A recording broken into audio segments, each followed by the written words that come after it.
I've been saying for a while now that the two issues that made me say that the Democrats were unelectable and had gone off the deep end were the Kavanaugh situation and the Covington situation. Talked a little about Covington today when I did my video on Greta Thunberg, and I'm going to talk a little about the Kavanaugh in this video. But what I really want to discuss here in this video is the idea that the Democrats are becoming the party of removing the concept of innocent until proven guilty. Now, I said this initially when the Kavanaugh hearings were going on. I said it again last week when we saw that they were trying to impeach Kavanaugh off hearsay. And we now see again today that they're trying to impeach Trump off of more hearsay, a whistleblower who didn't even hear a phone call. Everyone kind of laughed and said, oh, no, Rob, you're being hyperbolic when I discuss this, but this is actually how I felt, and we're seeing it play out. One of the things about the election of Trump is I feel that it's out of the Democrats for who they truly were. So for years we said they're open border, they want to confiscate guns, they're a radical on abortion, want third-term abortions, they're socialist. No, none of that was true. Now we know that all of that was true. We used to say about how biased the media was. We were told, oh, no, that's not true. Now we know exactly how that's true. We were told how incredibly dangerous the intel agencies were, and there was a deep state that was trying to control elected officials. No, we were told. Now we see that's exactly the case. And we're seeing that with this idea of the concept of innocent until proven guilty. Now, first off, why is this concept important? The United States is the greatest country in the world because it was the first country that, through its legal documents in the Constitution, codified that the important thing in a country is the individual. It's not working as a collective. It's not classes or anything like that. It was all about the individual and giving us as much personal freedom and liberty as possible until we harm other people.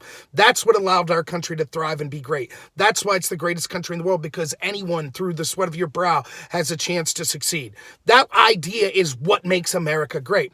The legal interpretation and the logical extrapolation of that concept in the legal system is the idea of innocent until proven guilty. And the reason is this: that gives maximum benefit to the individual. We would rather, and the founding fathers found this as well, as did English common law that this came from, you would rather 100 guilty people go free than one innocent person be jailed. Now, of course, this system's not perfect, and of course, there are times innocent people are jailed, etc. And there are significant problems with the legal system, particularly the double standard we see when it comes to people connected to the intel community and the deep state or Hillary Clinton and Obama administration never having to face justice. But I digress from that. That's the concept of it. The Democrats started talking about how we need to remove this idea of innocent until proven guilty during the Kavanaugh situation. It's actually been going on longer than that when you look at what's going on in academia. This idea of postmodernism and kind of the cultural Marxism that's going on that derives from that says that there is no such thing as truth. And because of that, there's no such thing as innocent or guilty. So therefore, everything's subjective in a power game. Because of that, it's no problem to say that your opponent is wrong or is guilty because there is no definitive truth. So we saw that extrapolated in the Kavanaugh hearings, and you could hear it in the language of Cory Booker when he said, we're not talking about the facts, it's her truth. Christine Blasey Ford's truth.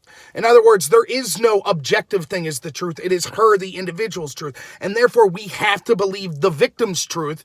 And therefore, we heard people specifically said this. I believe Hirona was one of the ones that said that it's up to Kavanaugh to prove that he's innocent. And that's the logical extrapolation that comes from this idea of there's no such thing as truth. Now we're saying you're guilty until proven innocent as long as you're my opponent. Now, we see that that's not applied to Democrats. For example, the Democrats didn't apply that to Keith Ellison or Bob Menendez or to other people, Justin Fairfax, the lieutenant governor. Those people, they said, well, let's leave a hearing play out. We don't want to get involved at this point. By the way, that's the way it should be done. But they don't give that same courtesy when it came to Kavanaugh. Now, again, just last week when I was told, no, that they're not getting rid of the concept of innocent until guilty just in this confirmation hearing. That's not a legal proceeding, so just there. But it doesn't matter because if you get rid of that in the public, that's just as bad as getting rid of it in the legal system because our legal system should be modeled on how we judge our lives and judge people personally as well. If we run around assuming everyone's guilty until they prove themselves innocent, even in real life in a non-legal sense, that's going to destroy the fabric of the country. So literally removing this cornerstone of our legal system would totally destroy our entire legal system, far worse than it already is, and it would destroy any ability to have any civil discourse amongst people that disagree, because everyone will just make accusations and say it's up to you to prove that you're innocent. That would be the worst possible thing that could happen to this country. Yet that's what the Democrats are pushing for. And we saw the two examples that came from just this past week. One We saw the Kavanaugh situation where there wasn't even a victim. The victim claimed they didn't remember, which, by the way, the noble writers at the New York Times outed that victim's name against her will, then smeared her as a drunk when she didn't back up their story. But nonetheless, she didn't remember being a victim, or she didn't report it whatsoever. But a person who used to be someone who worked for that worked for Clinton against Kavanaugh during the allegations against Clinton, said he saw this, and so we had to take, theoretically, a rival of Kavanaugh or an opponent or someone who's ideologically opposed to Kavanaugh's word, even when the victim said it didn't happen. And the Democrats said, impeach, impeach, with no evidence whatsoever, just based on hearsay. We didn't even have a victim coming forward, and still they said impeach. So that's them in the legal system, in our political and public service system, saying, in that system, you are guilty until proven innocent. That would mean that any accusation against any politician that they don't like, you could literally just make the accusation and that's grounds for impeachment, unless that person could meet the undoable burden of proving they're innocent against a charge. They don't even know when it happened, who it happened to. There's not even a victim. Now we see it again with Trump. Look at this Trump situation with their calls to impeachment. We have a whistleblower that people are reporting didn't even hear the call, that we're now being reported as is someone who is ideologically opposed to Trump, possibly. But even if that's not the case, we know that no members of the whistleblower did not see the transcript of the call. Members of Congress haven't seen the transcript of the call. They haven't seen the allegations of the whistleblower, and yet still 200-something people are calling for impeachment. How is that possible? There's no evidence whatsoever. Let's just say hypothetically that maybe after the transcript's released, we could say, hey, there's evidence here that maybe would warrant impeachment. Now, I doubt that'll be the case, but okay, fair enough. Once you see evidence, maybe you could make a reasonable case for that. But there is no reasonable case right now. Don't forget tomorrow, when this transcript comes out, no matter which way it goes, and I think it'll go well for Trump, but no matter which way it goes, the evidence wasn't important to the Democrats. They demanded impeachment before they saw the evidence. That shows that the crime isn't what they're out to get. They don't know what the crime is. They don't know if there was a quid pro quo. They don't even know what he said about the investigation into Biden. All they know is it's impeachment. So it shows that they're not serious about wanting to stop corruption or anything. They've already made their decision. This guy needs removed for office. Now, just give us anything that we could use as a tool to get that. I mean, they had previous calls for impeachment for calling countries S-hole countries, calls for impeachment and people voting for it for making fun of members of the squad. So it shows that they're the party of guilty until innocent, but only for their opponents. And this is going to lead to more increased tribalism. Now, they keep saying Trump's the one who's dividing us. Have you heard the Republicans have you heard them screaming impeachment of the Obama administration, the Biden administration, of people like Pelosi, of people like Schumer, or anyone in the Democratic Party, based on just allegation? I mean, this whistleblower, if the reports are true and they didn't hear the report, I'm as much as a whistleblower as that person. I've heard allegations against Hillary Clinton. I've heard allegations against Pelosi and Feinstein and Schumer. So therefore, should I be brought to testify? Should there be an investigation? Should we release all the transcripts of their phone calls? Of course not. That's absurd. We shouldn't say impeach before the evidence is out there. Everyone should be able to agree to that.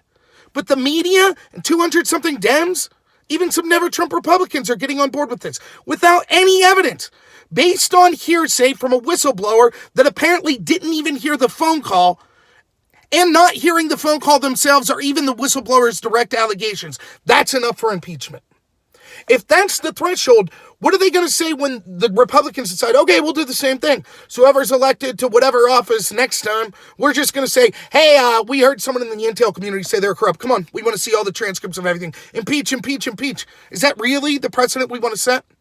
And again, it goes to a greater fact of this is getting rid of the concept of innocent until proven guilty, which will cause increased division and tribalism. And I don't see how we come back from that. If we assume that everyone's guilty until proven innocent, that'll be the end of the country. It's literally that important. And before people say, oh, that's hyperbolic, that's not true. Remember, those same people that are making that argument told me that's not who the Democrats are. Oh, light went out. They're not against the concept of innocent until proven guilty. But we now see 2 times this week that that's the case. This is one of the most embarrassing situations I've ever seen. Their calls for the impeachment of Kavanaugh and Trump, based on no evidence. Not even based on evidence that they're then trying to spin. They literally have no evidence. None. They have no clue what the transcript was. They have no clue what the specific allegation from the whistleblower was. And they're pretty sure that the whistleblower didn't even hear the call in the first place. And still they're saying that's impeachment. So it just goes to show how radical they are. And I'm telling you, if we get rid of this concept of innocent until proven guilty, that's as dangerous as getting rid of other things in the constitutions. Like you've heard the Democrats, Clyburn say, for example, he thinks that there'd be a lot of Democrat opposition to the Bill of Rights. And there's opposition to the Second Amendment. And there's opposition to the First Amendment. Clearly, there's opposition to the Fourth Amendment, to your right to privacy. But this is just as dangerous as getting rid of all those. Because if you're deemed guilty in the eyes of the public or in the eyes of the legal system and have the impossible burden of proving you're innocent as opposed to them proving you're guilty, it'll destroy the foundations of this country. So, hey, thanks a lot, everyone, for tuning in. If you like this video, please like and subscribe. I really encourage you to ask other people or to show my material to other people and see if they'll tune into it too. I know I sound like a groveling fool. I kind of hate doing it, but I'm trying to build up how many people get my material. I'm trying to make a more successful channel out of it so I could get my message out there to more people and try to get more people involved with it. So thanks, everyone. Follow me on Twitter and at BitChute. I'll put a link, and have a good one.